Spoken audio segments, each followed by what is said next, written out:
Welcome to the very first episode of Vintage City Stories, where we touch base with some of the people and projects that make the great city of Elizabeth so great. I will be your host, Don Treesh, and joining me today is going to be Sophie Ramirez of the Special Improvement District here in Midtown, Elizabeth. So Sophie, tell me about your story. When did you come here? How long have you been in Elizabeth? And what is your current role? Well, I came here in 1982 with my brother. My mom already had been living here in Elizabeth. She lived in a basement. We all shared one bedroom, all three of us, and so I moved around a lot. I did not know I was being evicted for every place. It was fun, like, hey, we're moving. Oh, this is fun. New school, new friends. So it was like a lot of getting to know everybody in the city, kind of like that, because it just happened naturally, and I was poor, still poor, but then, meeting everybody in the city, that's why now it's great, because everybody remembers me and I know everybody. That's great. And what is your current role within the city? Well, right now I'm the executive director for Historic Midtown, and my current role is to beautify it, make it beautiful, safe, clean for the whole community, and so everybody can enjoy it, come and visit. Talking more so about history here, what is one of your favorite early memories as a child of growing up in the city? That's a good question. So when I was living close to Elizabeth Avenue, between 5th and 6th, there was a restaurant called Alvarez Cafe.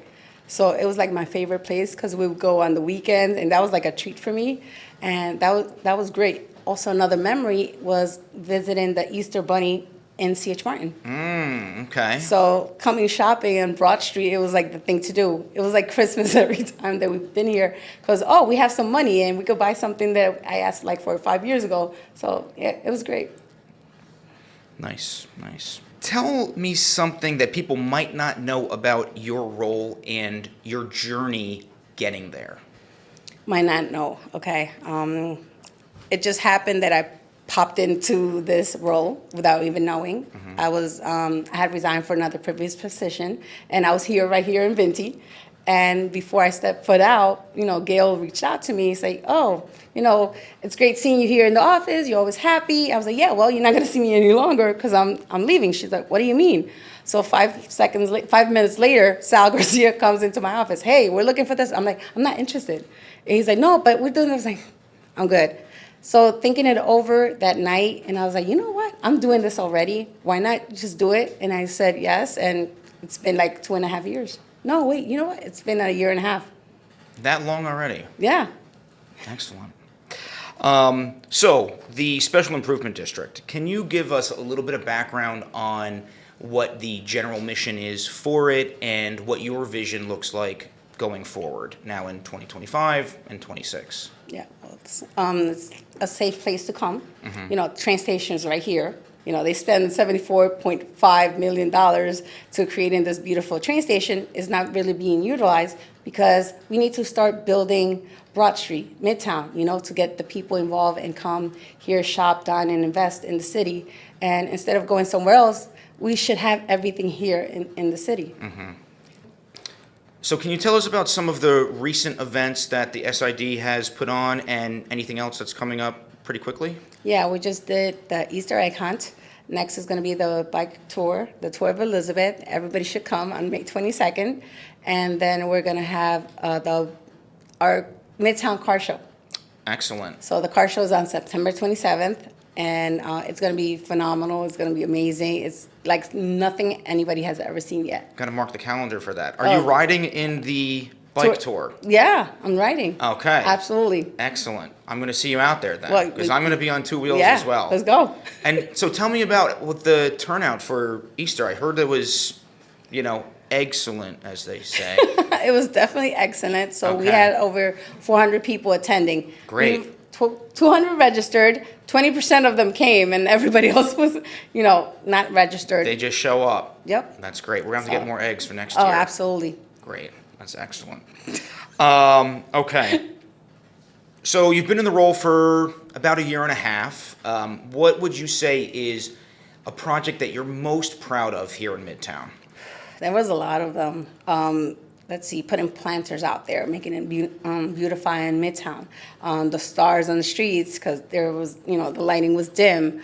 The inclusion project with the car show we had, and they were painting, a payphone, and that's vintage already, and it's in the city of Elizabeth. I'm getting very So excited. I am getting, yeah.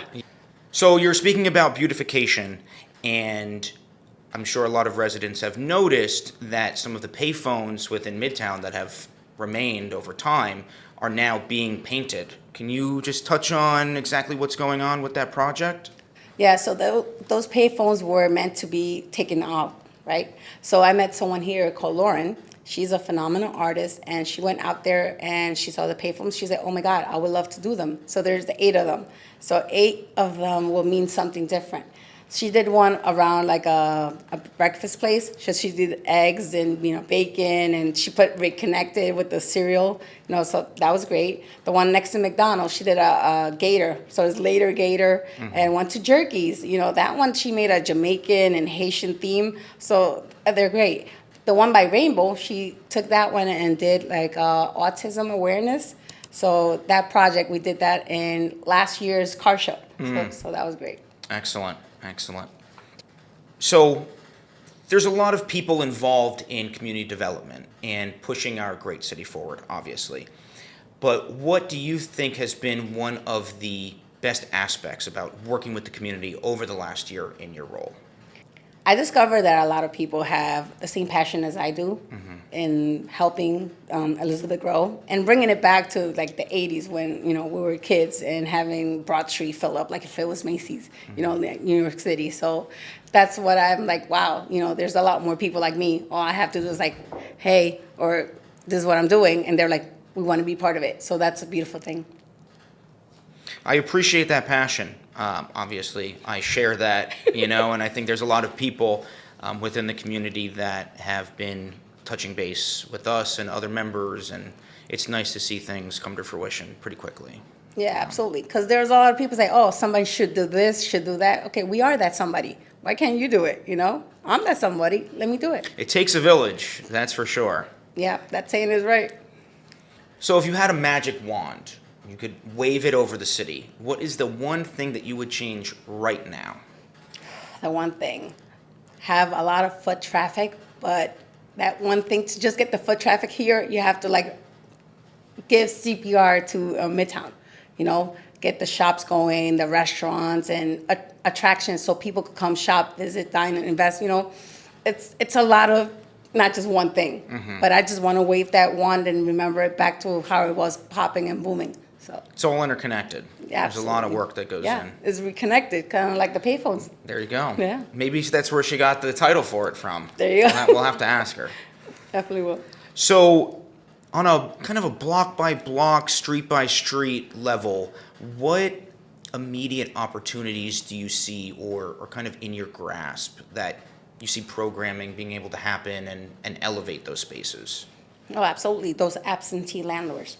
If they're not utilizing their spaces, maybe give it to us so we could just open it up and use the youth, the community, the kids, the art programs, and just display the art. If it's not being used, let's utilize it for something. Stage it so it doesn't look like that bare and empty, Absolutely. And I know that the Urban Enterprise Zone here and EDC is very active in trying to work with those spaces, and I think there's been a lot of synergy over the last couple of months that has come up. So I'm looking forward to see how summer kind of pans out when it comes to that. Yeah, that's a 5-year plan.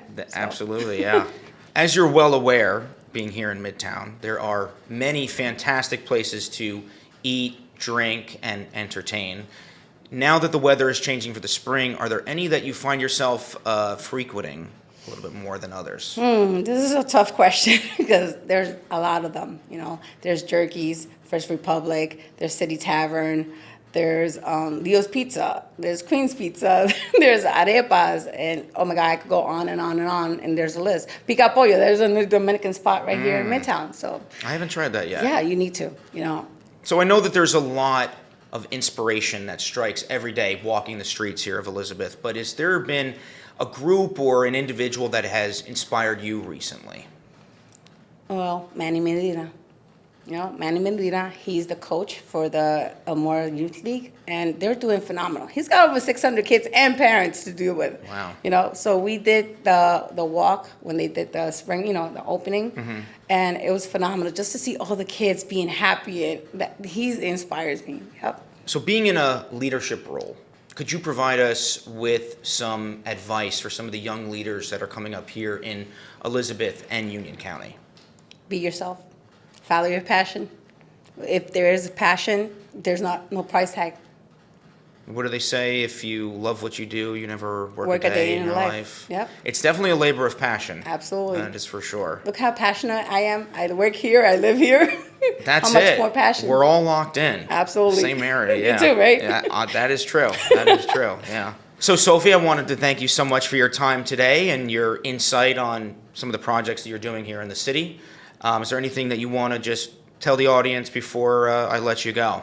Well, we did a thing here in Midtown. We created our magazine. So next volume is coming up. So please sign up, you know, log in and invest here and get an office here at Vinti. Yeah? No? Not a bad idea. Not a bad idea. So if you're interested in being featured on our show, please reach out to us directly either on Instagram at Vintage City Offices or stop by the office, drop in. We would love to hear what you have done or doing in the city and what your story is. We've got more stories to stitch into the fabric of Vintage City, as you could imagine. I've been your host, Don Treesh, and we look forward to hearing about your story next time.